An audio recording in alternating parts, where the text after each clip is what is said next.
Good morning friends.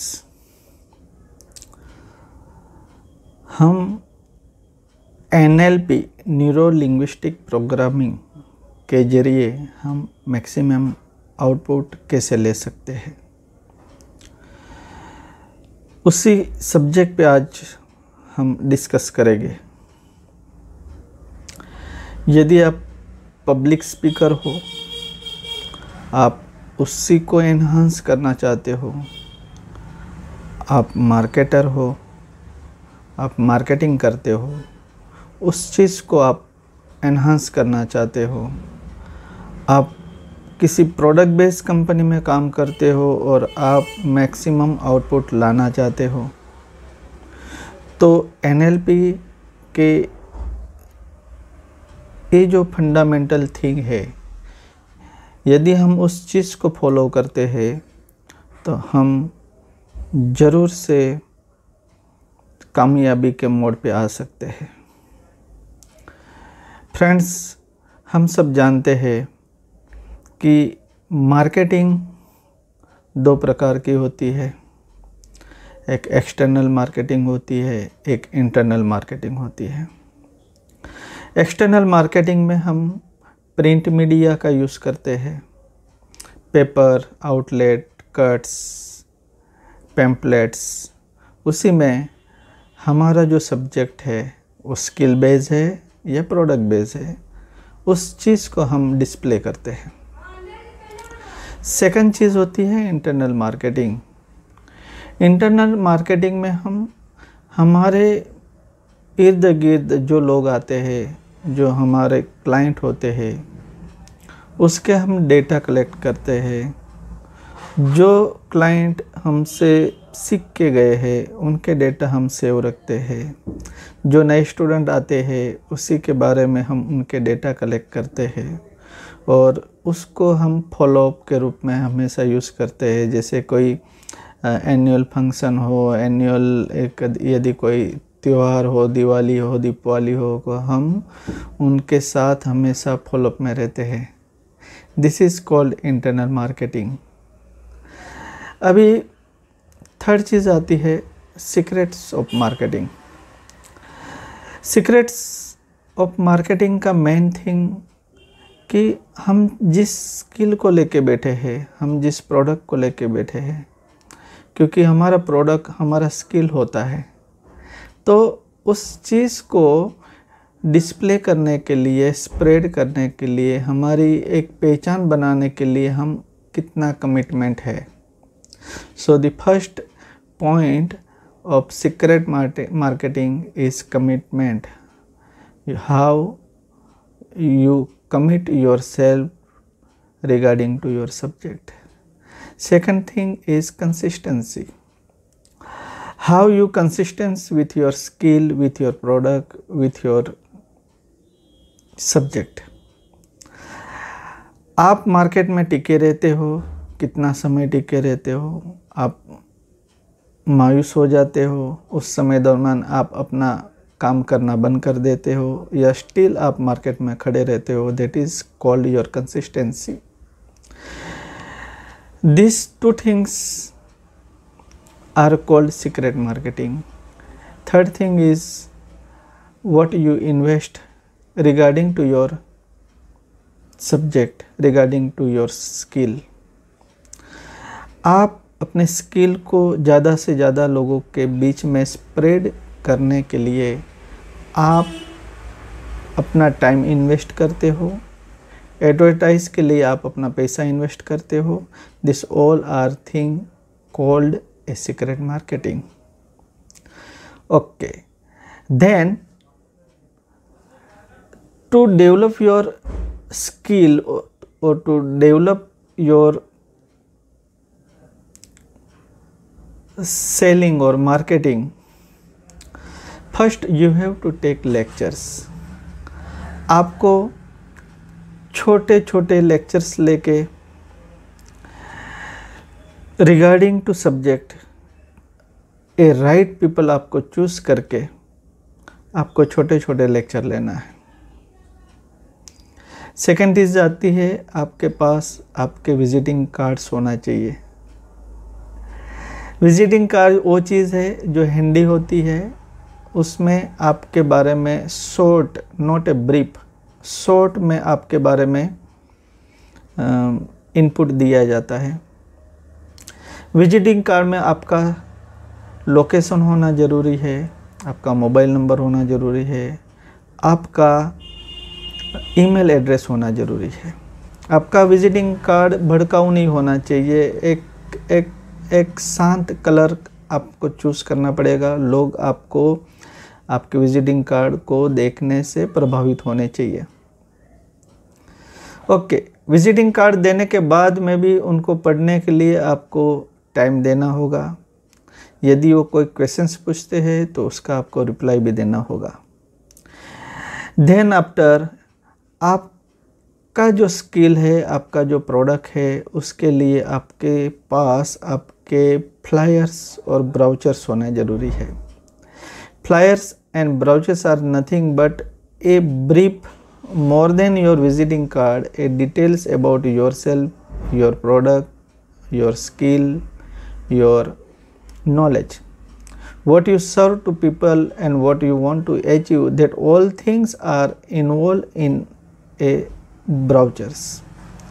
Brochures में थोड़ा ज़्यादा आपके सब्जेक्ट रिलेटेड चीज़ का इन्वॉल्वमेंट होता है। तो this 3 things, lectures, visiting cards, flyers and brochures you should have. Then one quotation is there, tell more and sell more. आपको आपके सब्जेक्ट के बारे में, आपके स्किल के बारे में, आपके विद्वता के बारे में आपको मैक्सिमम लोगों तक आपको पहुंचना होगा। This is the main thing in NLP to increase your maximum output. Okay, then your communication with people should be soft heartly. You should have to discuss heartily with your client, with your right people. आपको उनके साथ एक मृदु भाषा में बातचीत करना है और आपको मैक्सिमम उनके बारे में, उनके जो क्वेश्चंस है उसको आपको सुनना होगा। उनकी बातों में आपको हारमोनियस लाना होगा, उनको आपको दिल से सुनना होगा, जिससे उनको ऐसा एहसास होना चाहिए कि हमारे जो लीडर है वो हमें सुनते हैं, हमें टाइम देते हैं। Okay, then you have to, the main fundamental thing is your willingness. आपका विलिंगनेस आपके सब्जेक्ट के प्रति, आपके प्रोफेशन के प्रति आपका एक विलिंगनेस होना चाहिए। आप हमेशा तत्पर होना चाहिए। आपको आपका जो सब्जेक्ट आपने चूज़ किया है उसके बारे में, उसके अंदर आपको इंटरेस्ट होना चाहिए। Without interest you can not gate progress. यदि आपको विलिंगनेस है, आपकी इच्छा शक्ति ज़्यादा है, तो आप मैक्सिमम आप अचीव कर सकते हैं। Then your presentation should be towards the right people. आपके जो ग्राहक है, आपके जो क्लाइंट है, आपको पहचानना आपको आना चाहिए और राइट पीपल को ही आपको प्रेजेंट करना चाहिए। आप प्रिंट मीडिया की हमारी बात हो गई, सेम उस वे से हम सोशल मीडिया का भी यूज़ कर सकते हैं। जैसे व्हाट्सएप है, जैसे फेसबुक है, ट्विटर है, बहुत सारे सोशल वेबसाइट्स से जिनके ज़रिए आप अपना स्किल के बारे में आप रिप्रेजेंट कर सकते हो। और फ्रेंड्स, सबसे बड़ी बात है कि what we have to avoid, first आपको फ्री सेशन नहीं देना है। यदि कोई डिमांड आपसे करता है फ्री डेमोन्स्ट्रेशन के लिए, तो आपको बिल्कुल नहीं बोल देना चाहिए, या कम से कम एक टोकन अमाउंट भी आपको लेना होगा।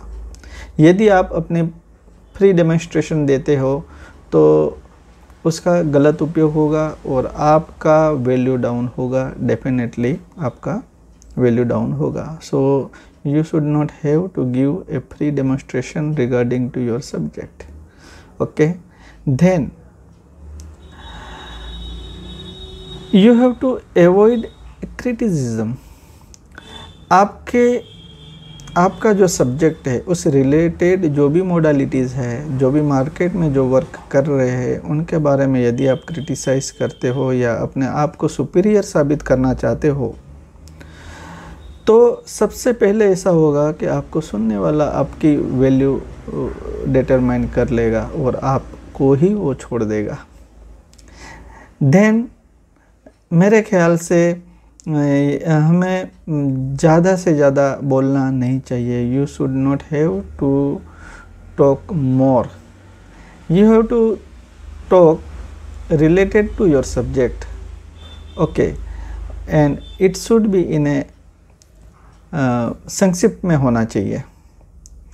आपका एडवर्टाइजमेंट गाड़ियों के पीछे नहीं होना चाहिए, येलो पेजेस पे नहीं होना चाहिए, भीड़ भाड़ में या किसी स्टेडियम के आगे आपका बैठ के आपका बारे में आपको डिस्कस नहीं करना चाहिए, आपके बारे में रिप्रेजेंट नहीं करना चाहिए। हमारे जो लेक्चरर्स होते हैं, हम जिस चीज़ को हम रिप्रेजेंट करते हैं वो मैक्सिमम केस नंबर होना चाहिए। आप ज़्यादा से ज़्यादा don't be want to in a large size. आपको ज़्यादा से ज़्यादा लोगों के बीच में एक से ज़्यादा नंबर के बीच में आपको आपके सब्जेक्ट के बारे में आपको डिस्कस करना चाहिए। आपका जो नॉलेज है उसको रिप्रेजेंट करने चाहिए। उसका एक बेनिफिट ऐसा है कि हमारा जो कंसेप्ट है, हमारा जो सब्जेक्ट रिलेटेड जो नॉलेज है हम हमारा कॉन्क्रीट होता है। जितना हम ज़्यादा हमारे बारे में रिप्रेजेंट करेंगे, हमारा जो माइंड है वो क्लियर हो जाएगा और हमारी जो एक्सपर्टीज़ है वो बढ़ेगी। सो mastermind your way to success. Okay, these all are things which is really needful to get a maximum output. आपका ऑफिस कैसा होना चाहिए? आपका ऑफिस वेल फर्निश्ड होना चाहिए। आपके ऑफिस में जो भी इमेजेस लगी हुई है वो आपके सब्जेक्ट के रिलेटेड होना चाहिए। आपके ऑफिस के टेबल पे सम फोटोग्राफ्स होना चाहिए, वो भी आपके सब्जेक्ट रिलेटेड होना चाहिए, ताकि यदि कोई आदमी आता है, आपके क्लाइंट आते हैं, तो उनको एक ऐसा एटमॉस्फेयर मिलना चाहिए कि I am there which I need. और सबसे plus point as a speaker, as a skill person, as a marketer, हमें हमारे क्लाइंट की जो नीड है उसे हमको जानना है। उसकी नीड जानने के बाद हमें उसी से हमारी डिस्कशन की शुरुआत करनी चाहिए, ताकि हमारा जो क्लाइंट है उसको लगे कि भाई मैं राइट पीपल के पास, एक राइट व्यक्ति के पास मैं आया हूँ। आपकी ग्रुप साइज़ कैसी होनी चाहिए? हमारी जो डिस्कस हो चुकी है कि हमारे ग्रुप साइज़ छोटी से बड़ी की ओर जाना है। शुरुआत में हम 2-3 व्यक्ति से शुरुआत करके 8-10 व्यक्ति की शुरुआत कर से हम बड़ा सेमिनार भी ले सकते हैं। This all are things which is we have to follow, then after we will get what we want in a maximum quantity. Thank you.